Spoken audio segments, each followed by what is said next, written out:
आप देख रहे हैं प्रधानमंत्री लोकसभा चुनाव का सबसे बड़ा शो और इस पर देश ही नहीं बल्कि दुनिया भर की नजर टिकी और ऐसे में हम आपके लिए लेकर आए एक बेहद ही खास पॉलिटिकल शो और इसमें हम आपको 4 अलग अलग सेगमेंट में खबरें दिखाते हैं। सियासत की सबसे बड़ी खबर से लेकर नेताओं के बवाली बयान और सियासत से जुड़ी वायरल तस्वीरों के साथ ही हम आखिर में फटाफट अंदाज में चुनावी चौबीसा भी आपके सामने रखते हैं। शुरू करते हैं आज का शो और सबसे पहले देखते हैं आज की चुनावी सबसे बड़ी खबर।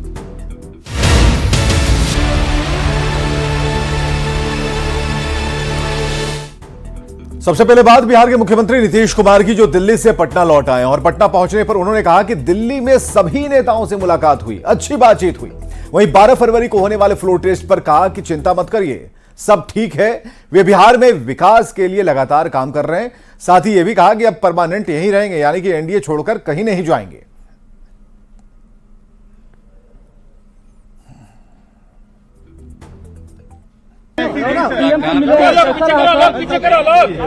और पार्टी में भी उससे मुलाकात हो गई और आज लौटना था, सब हो गया। मोबाइल अरे पहले जहाँ थे अरे भैया लेकिन अब उधर ही हो गए, अब सब दिन के लिए परमानेंट उधर ही रहे, इसलिए बहुत अच्छी बात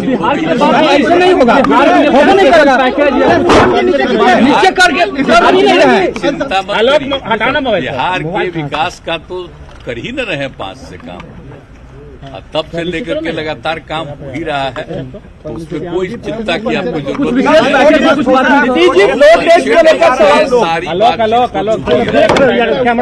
अब कोई पार्टी के अपने साथियों से भी सब बात हो गई, मोबाइल आ रहा भाई, तो सब तरह से बात सब बहुत अच्छा रहा। चिंता मत करिए, करने वाले आरोप लगा रहे हैं सर सब बहुत अच्छा है। सर फ्लोर टेस्ट में तो है ना सर, 12 टेस्ट 12 तारीख को जो 12 तारीख को विश्वास हासिल कर लेंगे। अध्यक्ष जी इस्तीफा देने से इनकार कर रहे हैं। इधर पीएम नरेंद्र मोदी की जाति को लेकर विवादों को तूल एक बार फिर से दिया जा रहा है। कांग्रेस नेता राहुल गांधी ने कहा कि पीएम पैदा सामान्य परिवार में हुए थे, मगर फिर भी उन्होंने अपनी जाति को ओबीसी में शामिल करा लिया। राहुल के बयान पर सियासत गर्म है।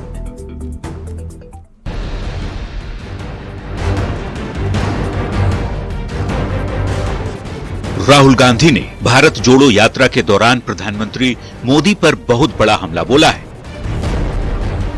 राहुल ने कहा है कि पीएम मोदी जन्मजात ओबीसी नहीं थे, पीएम बनने के बाद उन्होंने अपनी सामान्य वर्ग की जाति को ओबीसी में तब्दील कर दिया। ओडिशा में भारत जोड़ो न्याय यात्रा के तीसरे और आखिरी दिन झारसुगुड़ा में एक सभा को संबोधित करते हुए राहुल गांधी ने कहा कि पीएम मोदी एक ऐसे परिवार में पैदा हुए जो सामान्य जाति से था। आप लोगों का भयंकर बेवकूफ बनाया जा रहा है। नरेंद्र मोदी जी ओबीसी नहीं पैदा हुए थे। नरेंद्र मोदी जी टेलीकास्ट के गुजरात में व्यक्ति पैदा हुए थे। उनको, उनकी कम्युनिटी को बीजेपी ने 2000 में ओबीसी बनाया।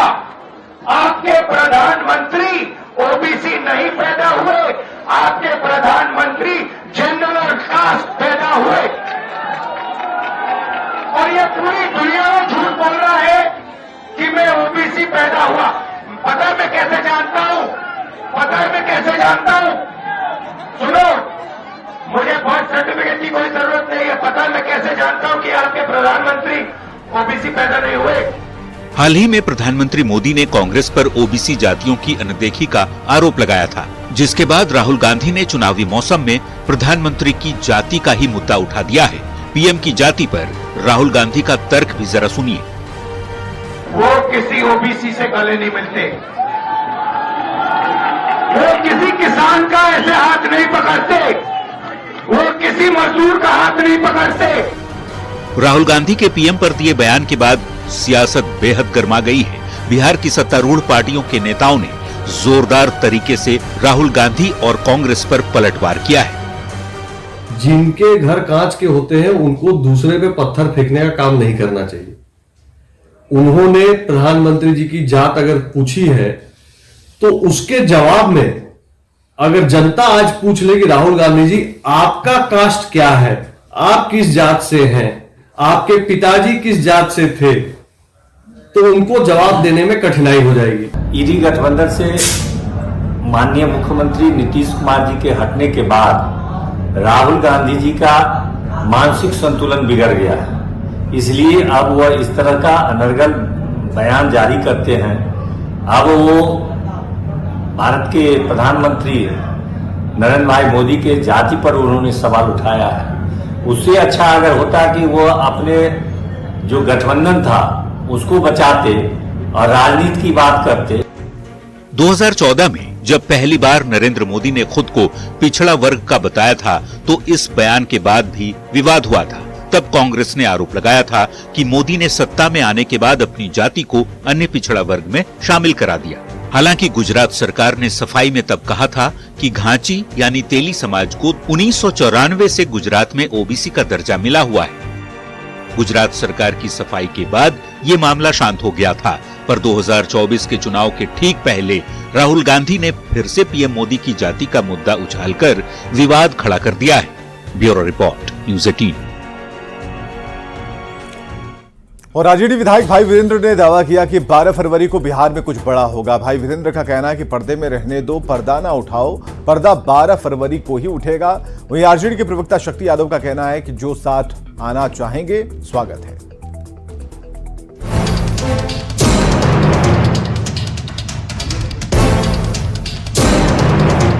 राज को राज रहने दीजिए और 12 तारीख को जो खेला होगा वो आप देखिएगा।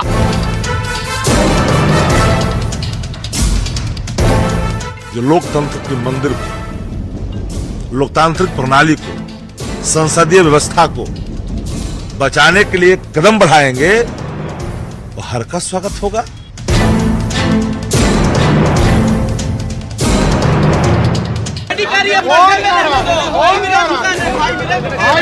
नेता बेचारा क्या बिहार में फिर खेला होगा? क्या 12 फरवरी को बिहार में कुछ बड़ा होगा? बिहार के सियासी गलियारे में इस तरह के सवाल खूब तेजी से तैर रहे हैं। सियासी गलियारों में ये खबर है कि जेडीयू के 17 विधायक गायब हैं, तो बीजेपी के भी 5 विधायक नजर नहीं आ रहे। यहाँ तक कि बीजेपी के कुछ विधायकों के फोन भी लगातार बंद आ रहे हैं। अब ये खबर खुद से तैर रही है या इसे फैलाया जा रहा है, उसे समझने के लिए आरजेडी के विधायक भाई वीरेंद्र के इस बयान को सुनिए। मैंने पहले ही कहा कि राज को राज रहने दीजिए, राज को राज रहने दीजिए और 12 तारीख को जो खेला होगा वो आप देखिएगा। आगे क्या क्या होता है आप देखते रहिए। अच्छा, कल माननीय मुख्यमंत्री जी यहाँ से भागे दौड़े गए हैं प्रधानमंत्री जी से मिलने के लिए। डर नहीं रहता तब प्रधानमंत्री से मिलने के लिए जाते। सुना आपने, आरजेडी विधायक भाई वीरेंद्र का कहना है कि जेडीयू विधायकों में अपनी ही सरकार के खिलाफ अविश्वास है। जल्द ही पूरी तस्वीर साफ होगी, लेकिन अभी पर्दे में रहने दो, पर्दा न उठाओ। आरजेडी प्रवक्ता शक्ति यादव भाई वीरेंद्र की तरह 12 फरवरी को खेला होने की बात तो नहीं कहते, पर ये जरूर कह रहे हैं कि जो साथ आना चाहेंगे उनका स्वागत है। वो हर लोग जो लोकतंत्र के मंदिर को, लोकतांत्रिक प्रणाली को, संसदीय व्यवस्था को बचाने के लिए कदम बढ़ाएंगे, वो हर का स्वागत होगा। आरजेडी की ओर से 12 फरवरी को बड़ा खेला वाले बयान पर डिप्टी सीएम सम्राट चौधरी ने जोरदार पलटवार किया है। सम्राट चौधरी कहते हैं कि भाई वीरेंद्र की बात पर क्या बोले, वे तो खुद बेचारे हैं। मुंह से बोली निकल रहा है, पिछले एक सप्ताह से आरजेडी की बोली कहाँ निकल रही है? ये सब नंगा नृत्य लोगों ने किया है, सबकी फाइल खोलवाया जाए। अब 12 फरवरी को क्या होगा, कौन खेला करेगा और किसके साथ सियासी खेला हो जाएगा, ये तो विधानसभा के फ्लोर पर ही पता चलेगा। फिलहाल समझने वाली बात यह है कि चुनाव नजदीक है और राजनीतिक दलों के नेता बहुत तेजी से सियासी चाल चलने लगे हैं। Bureau report, news 18। राज्यसभा में 56 सांसदों का कार्यकाल खत्म हो रहा है। सांसदों का कार्यकाल समाप्त होने से पहले पीएम मोदी ने सांसदों को सदन में फेयरवेल दिया और इस दौरान पीएम मोदी ने संसद में हुए घटनाक्रमों को याद किया और साथ ही पूर्व पीएम मनमोहन सिंह की जमकर तारीफ की। लोकतंत्र की चर्चा होगी तो कुछ माननीय सदस्यों की जो चर्चा होगी उसमें माननीय डॉक्टर मनमोहन सिंह की योगदान की चर्चा जरूर होगी।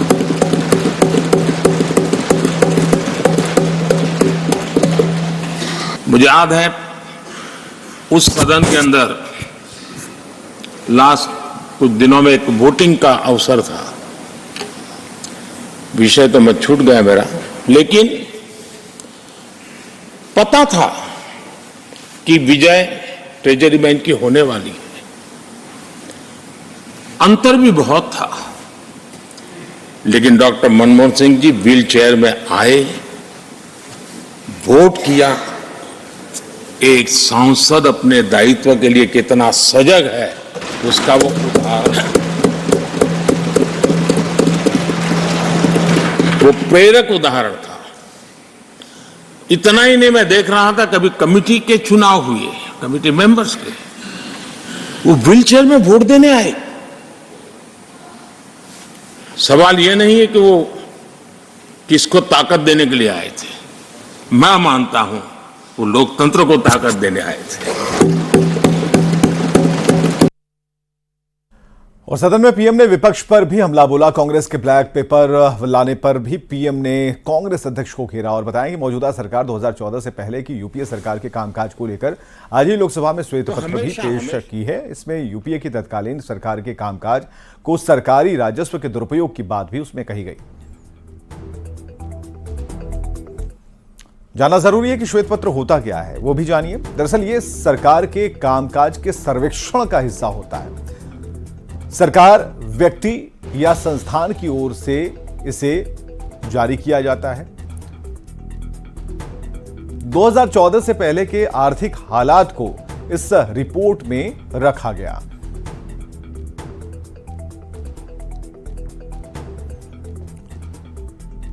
यूपीए सरकार की नाकामियों को इसमें दर्शाया गया, बताने की कोशिश की गई यूपीए सरकार की नाकामी क्या थी और जो पहले के आर्थिक फैसलों से जुड़े प्रतिकूल प्रभावों को भी इसके अंदर शामिल किया गया। इसके जरिए बताने की कोशिश की गई। चुनाव से पहले 2014 से पूर्व की सरकारों की पोल खोली गई, उनकी विफलताओं की जो रिपोर्ट है उसे सामने लाकर रखा गया और जानकारी है कि 1922 में ब्रिटेन में श्वेत पत्र जारी करने की शुरुआत हुई थी। और आइए देखते हैं बयान पवाली।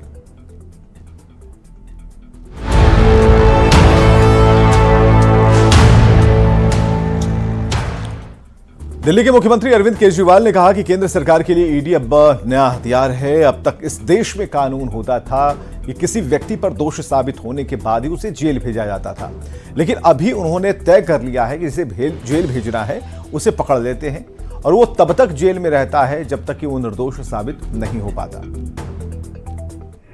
यह अब इनका एक नया हथियार आ गया, ईडी। अभी तक इस देश के अंदर यह कानून होता था कि अगर आपने कोई क्राइम किया तो उसकी जांच होती थी, फिर उसमें मुकदमा चलता था। मुकदमे में तय होता था कि कौन कौन दोषी है, कौन कौन निर्दोष है। जो दोषी है उसको सजा मिलती थी, वो जेल जाता था। मुकदमे के बाद, मुकदमा खत्म होने के बाद आदमी जेल जाता था जिसको दोषी माना जाता था। अब अब तय कर लेते हैं कि इसको जेल भेजना है तो उसको पकड़ लेते हैं, उसको जेल में डाल देते हैं, फिर सोचते हैं अब इस पे क्या मुकदमा करें, इस पे क्या केस बनाएं। फिर ये केस बनाते हैं और केस बनाने के बाद फिर वो तब तक जेल में रहता है जब तक कि मुकदमा पूरा ना हो जाए और वो निर्दोष साबित ना हो जाए। और कांग्रेस नेता आचार्य प्रमोद कृष्णम ने दावा किया है, उन्होंने कहा है कि एनडीए गठबंधन अंतिम संस्कार नीतीश कुमार ने उसका किया है और जयंत चौधरी इसका श्राद्ध करेंगे। वहीं बीजेपी से चुनाव लड़ने पर उन्होंने कहा कि सियासत संभावनाओं का खेल है। अब तक उन्होंने ना बीजेपी ज्वाइन की है और ना ही कांग्रेस को छोड़ा है, लेकिन ये कांग्रेस को फैसला करना है कि क्या करना है। देखिए, इंडिया गठबंधन का अंतिम संस्कार नीतीश कुमार जी ने पटना में कर दिया और जयंत चौधरी जी श्राद्ध कर देंगे। Thank you. बीजेपी टिकट देती है, चुनाव लड़ेंगे आप आचार्य जी 24 में? देखिए, सियासत संभावनाओं का खेल है, लेकिन अभी तक ना मैंने कुछ छोड़ा है, ना मैंने किसी को पकड़ा है, ना मैंने अभी तक भाजपा ज्वाइन की है, ना मैंने कांग्रेस छोड़ी है। अब ये फैसला कांग्रेस पार्टी को करना है कि वो क्या सोचते हैं। अब ऐसी तस्वीरें जो सियासत के लिहाज से सोशल मीडिया पर वायरल हो रही हैं।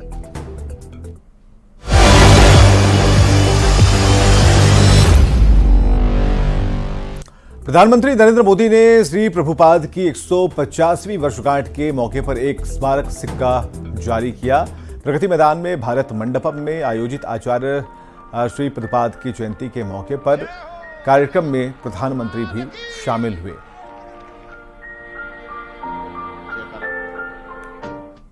और अब देखते हैं चुनावी 24।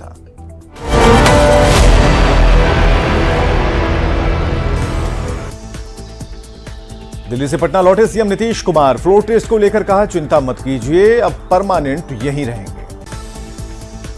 दिल्ली में लालकृष्ण आडवाणी से मिले सीएम नीतीश कुमार। भारत रत्न मिलने के बाद आवास पर जाकर दी बधाई।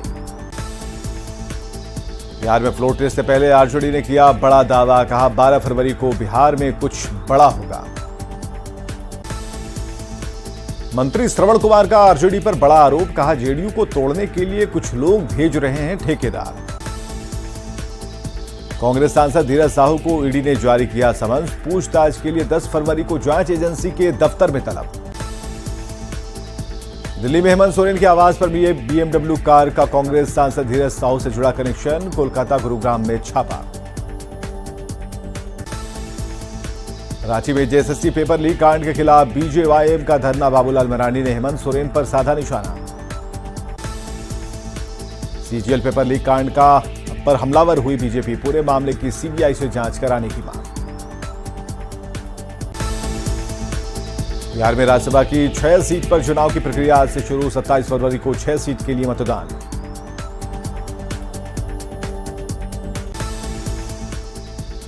हेमंत सोरेन की 5 दिन की ईडी रिमांड का दूसरा चरण आज से शुरू। जमीन घोटाले के साथ विनोद सिंह से जुड़े चैट पर भी सवाल करेगी जांच एजेंसी।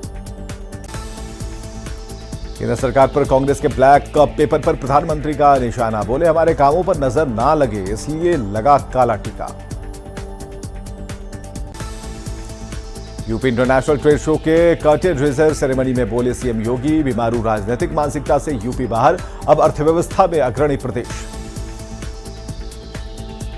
बीजेपी में शामिल होने को लेकर आरएलडी का बयान। 4 सीटों की बीजेपी ने की है पेशकश, पार्टी लेगी गठबंधन पर फैसला। कांग्रेस नेता प्रमोद कृष्णम बोले जयंत चौधरी करेंगे इंडी गठबंधन का श्राद्ध। मुआवजे को लेकर किसानों का दिल्ली कूच। पुलिस और किसानों में नोकझोंक। नोएडा के कई इलाकों में दिखी जाम की स्थिति। तौकीर रजा की पार्टी के खिलाफ बरेली में केस दर्ज। नफरती पर्चे बांटने का आरोप। तौकीर रजा समेत 30 लोगों को नोटिस। रामलला पर बार बार विवादित बयान देने वाले स्वामी प्रसाद मौर्य, अपनी ही पार्टी में जबरदस्त उनका विरोध। एसपी नेता मनोज पांडे ने कहा मानसिक संतुलन खो चुके हैं स्वामी मौर्य। बीजेपी ने भी साधा निशाना। विधानसभा में काशी मथुरा पर बोले सीएम योगी, पांडवों ने मांगा था 5 गांव, हिंदू आस्था कर रही 3 जगहों की मांग, अब कहां मानने वाले हैं कन्हैया। और खबरें लगातार जारी हैं, बने रहिए हमारे साथ।